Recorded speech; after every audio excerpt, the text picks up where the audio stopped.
Il se déverse comme une coulée de lave et enflamme les paysages.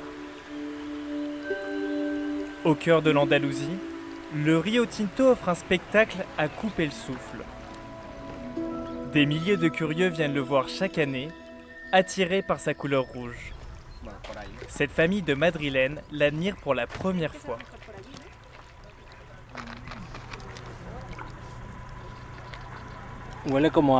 Ça sent le fer rouillé. On n'avait jamais vu un truc pareil. C'est magnifique, c'est génial de pouvoir visiter cet endroit, le voir de près et apprendre son histoire. Ce fleuve singulier, Raquel Guerrero le côtoie depuis sa naissance. Elle en connaît tous les secrets. Dans chaque litre d'eau, il y a entre 6 et 9 grammes de métal. On y trouve aussi de petits organismes vivants qui se nourrissent de ces métaux. Ils oxydent le fer et donnent au fleuve cette couleur rouge si particulière. Et ce phénomène se produit depuis des millions d'années. Cette richesse en métaux a transformé la zone en immense site d'exploitation minière. Aujourd'hui utilisée par les touristes, cette vieille locomotive servait autrefois à transporter les minéraux. Le fleuve naît dans une mine. Ici, on est entouré de mines. Dites-vous qu'aujourd'hui, vous visitez le plus gros gisement de sulfure métallique au monde. Un paysage façonné par l'homme depuis 5000 ans. Les Phéniciens et les ancêtres des Andalous commercialisaient déjà ces minéraux dans toute la Méditerranée. Ces mines ont été très importantes dans l'Antiquité, surtout à l'époque romaine. C'était la mine d'argent la plus importante de l'Empire. La mine de Rio Tinto connaît son apogée à la fin du 19e siècle, quand elle est rachetée par une compagnie anglaise. Près de 20 000 jeunes viennent de toute la péninsule ibérique pour travailler dans ces galeries souterraines, comme ici, à Peña del Hierro.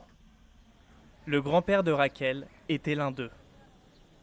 Tout le monde voulait travailler à la mine. Les mineurs mouraient jeunes, c'est vrai, mais leurs familles vivaient bien mieux que la majorité de la population.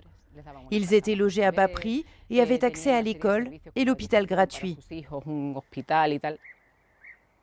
Fer, argent, cuivre, cet éventail de minéraux donne au Rio Tinto des allures d'une autre planète. Rouge, elle aussi. Un détail qui n'a pas échappé à la NASA. À des millions de kilomètres de là, le robot Perseverance explore un sol étonnamment similaire. Les données reçues de Mars sont analysées ici, au Centre d'astrobiologie espagnol. J'allais commencer l'extraction d'ADN. Il les compare avec des échantillons prélevés sur le Rio Tinto. On peut voir ici des minéraux ocre, jaunâtres.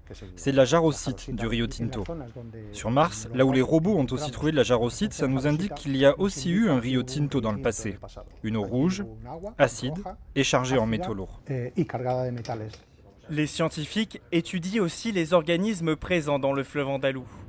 Ils pourraient prouver l'existence d'anciennes formes de vie martienne. Voici l'échantillon demandé. Et même aider à envoyer des hommes pour la première fois sur la planète rouge. Là, on voit très bien ces petites boules, ce sont plein d'algues. Ces micro-organismes capables de survivre dans des conditions extrêmes possèdent des propriétés remarquables. Certaines algues, par exemple, sont comestibles. Si l'on parvenait à les cultiver sur Mars, elles pourraient servir à nourrir les astronautes. De retour sur Terre, la mine de Rio Tinto vibre de nouveau sous le grondement des machines. Elle reprend ses activités en 2015 après une longue période d'arrêt. Une fois par semaine, elle ouvre ses portes au grand public. C'est ici qu'on extrait les minéraux chargés en cuivre. On travaille 24 heures sur 24. La mine ne peut pas s'arrêter de tourner. Il faut sortir le cuivre. La mine emploie plus de 2200 personnes et produit 50 000 tonnes de cuivre par an. On s'imagine souvent que l'extraction minière se fait sous terre, mais les techniques ont beaucoup changé. Aujourd'hui, on travaille en superficie avec des machines qui sont presque toujours contrôlées à distance. Rien à voir avec l'ancien temps, quand les gens entraient dans la mine avec leurs pioches. L'industrie minière fit vivre toute une commune qui porte même son nom, Minas de Rio Tinto. Ces maisons victoriennes témoignent du passage des Anglais, les anciens propriétaires de la mine. Raquel nous emmène rencontrer l'un de ses habitants. Bonjour Raphaël, comment ça va? Très bien. J'arrose un peu les plantes, parce qu'avec cette chaleur, elles en ont bien besoin. Ouais, il fait très chaud. Enfant, Rafael Cortés venait livrer le courrier dans le quartier, ébahi par ces bâtisses réservées aux responsables de la mine.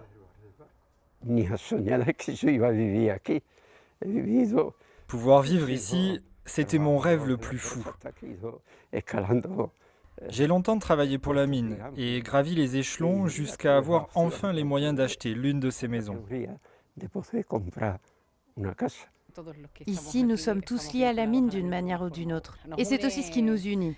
Nous sommes tous enfants ou petits-enfants de mineurs. Nous connaissons l'histoire de la mine et comprenons son importance. Passionné par l'histoire de sa terre, Raphaël a rassemblé des centaines d'archives. Comme ces photos de l'ancien Minas de Rio Tinto, rasé par l'expansion de la mine.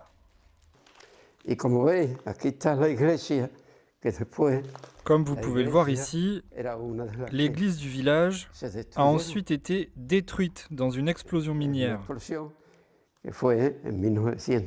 C'était en 1914.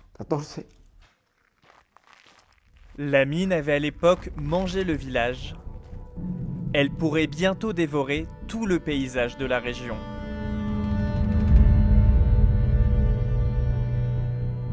Ces immenses réservoirs de résidus miniers accumulent 240 millions de tonnes de boue toxique.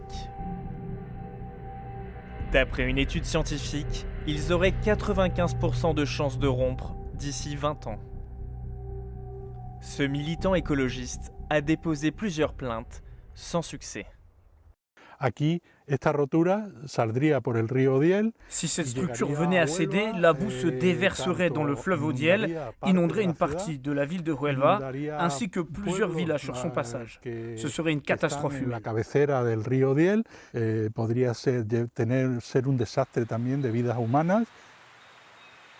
Une catastrophe qui pourrait dévaster ce paysage unique au monde, pourtant classé depuis 2005 comme espace naturel protégé.